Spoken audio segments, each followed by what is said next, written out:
My name is Legislative Councilor Van Noy. My name is Legislative Councilor Bongiovanni. And I'm Legislative Councilor Ramirez. It is our hope that throughout these videos you pay close attention to the materials that we discuss. We'll first be talking about the three branches of our state government, followed by socioeconomics, demographics, and finishing with the key players that we'll see in the California Capitol. Hope you enjoy. Within our nation, the three branches of government serves as the basis for both our federal and our state. However, within each of them, it's broken down a little differently between offices and positions so that everyone's job is done efficiently. Let's take a look at our federal government at the executive level. In charge, we have our president, followed by our vice president, then our attorney general, a secretary of state, and the cabinet members that are appointed by our president. If we move to the state of California, the system looks very similar, starting at the top with our governor, followed by a lieutenant governor, and then coming after is his cabinet members appointed by the governor. As we move into the judicial branch of our federal system, there's 13 circuit courts of appeal and 1 Supreme Court. The Supreme Court is the ultimate interpreter and final decision on our U.S. Constitution and all U.S. laws. In our state, we have 53 justice courts with a population in their district of less than 40,000.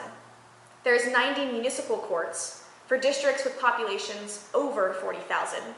We have 58 superior courts, 18 courts of appeal, and 1 state Supreme Court. Finally, moving into our legislative branch, broken up into the federal and state, we have Congress, which is both houses of Senate and House of Representatives. In the Senate, we have 100 senators representing the 50 states, and our House of Representatives has 435 members. Moving into the state level, we have the legislature, broken up into the Senate and the Assembly. The Senate has 40 senators representing its districts and 80 assembly members representing theirs. These are our three branches of governments, how they work in their roles, and the prospective offices that belong to each one. Now we will take a look at socioeconomics with Legislative Councilor Ramirez. In order to represent our constituents well at SLE, it's important to understand both socioeconomic trends and demographics. Our constituents being those members that are making up the districts that we'll be representing. Here, we'll be diving into socioeconomics. Socioeconomics are a metric of whether or not people will vote, not necessarily how they will vote.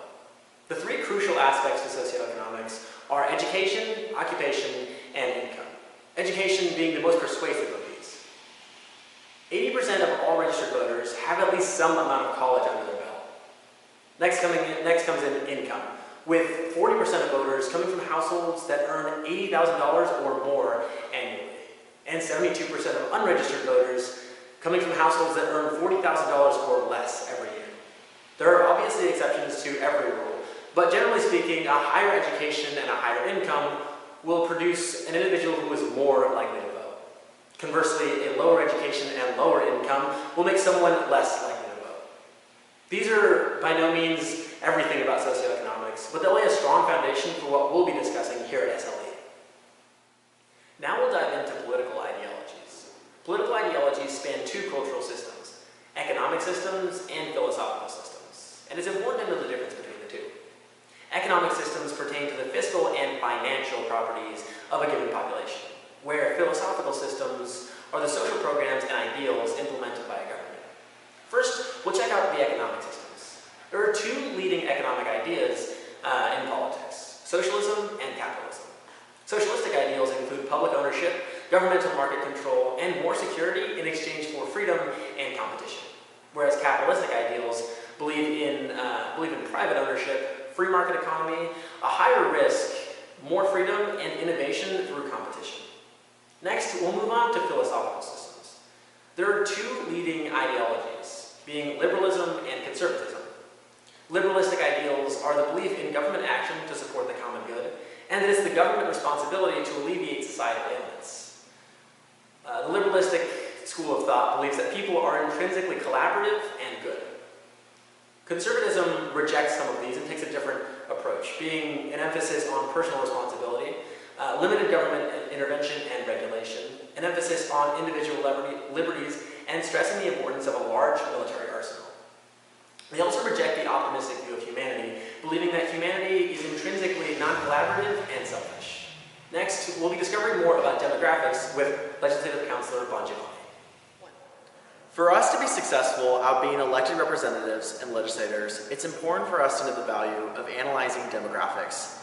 Demographics to be defined as statistical data of a population based on a variety of variables. However, before we dive into those 4 variables that regard demographics, it's important for us to know that demographics are just generalizations, meaning that it's not absolute fact if a certain individual or voter will be a certain way, have a certain preference, or even turn out during election day based on their demographic. This is just an educated prediction of what most likely they will do during voting and what their certain preferences will be. So going back to those 4 variables, those 4 variables are age, gender, geography, and race. When we look into the age of our constituents, we can see there are some predictions based mostly on their turnout. We see that the largest voting group of our constituents will be those that are 55 years and older. They make up 42% of our overall voters, even though they only make up 30% of our state adult population. We see that our smallest turnout of voters are those that age from 18 to 34, only making up 21% of our voter turnout, even though they even have a higher number in our adult state population of 33%. Now, those in the middle between 35 to 54 have a little bit more direct proportion, as they make up 37% of our total voters and only 38% of our state adult population. The second variable is gender. Gender can give us a lot of insight based on what our constituents' needs, what is the most impactful, and things that they're interested in and issues that they want to find solutions in. If we look at those in the Democrat Party, we see that there are more women than men. Those in the Independent Party, we see that there are more men than women. And in the Republican Party, there seems to be an equal representation of both women and men. That third variable is geography. Knowing our constituents' geography and the environment that they live in gives us some insight about the education, resources, and industries that are most effective in their lifestyles.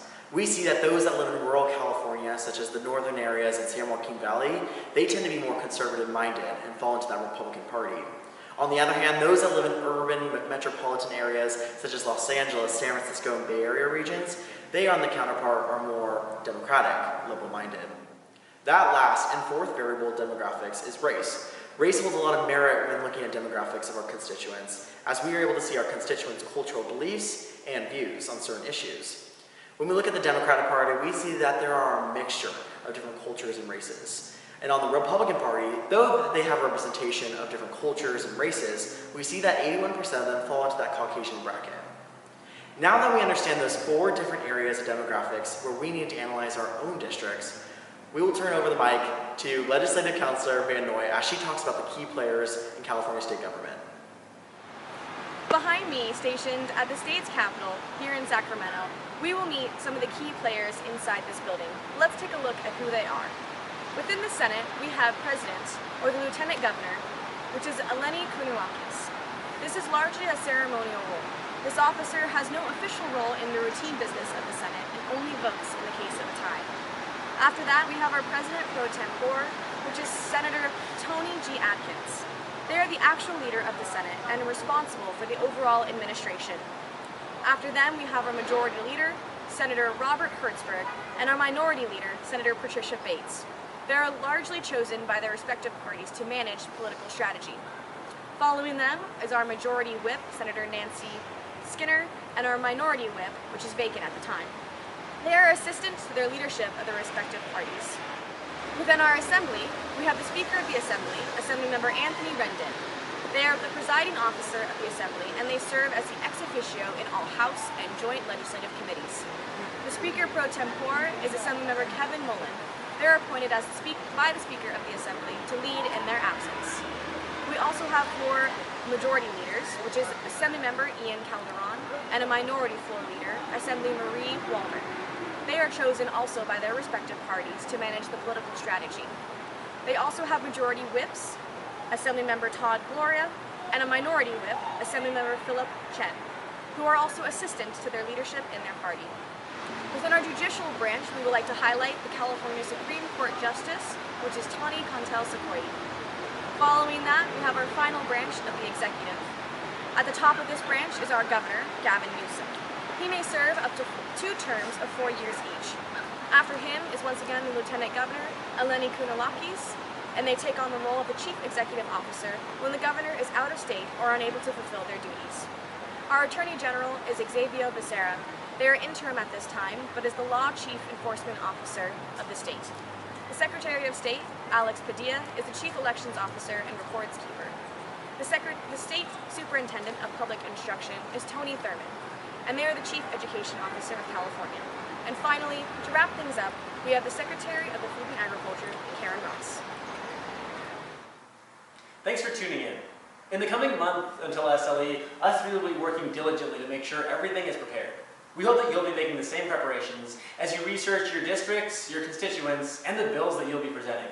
See you in March.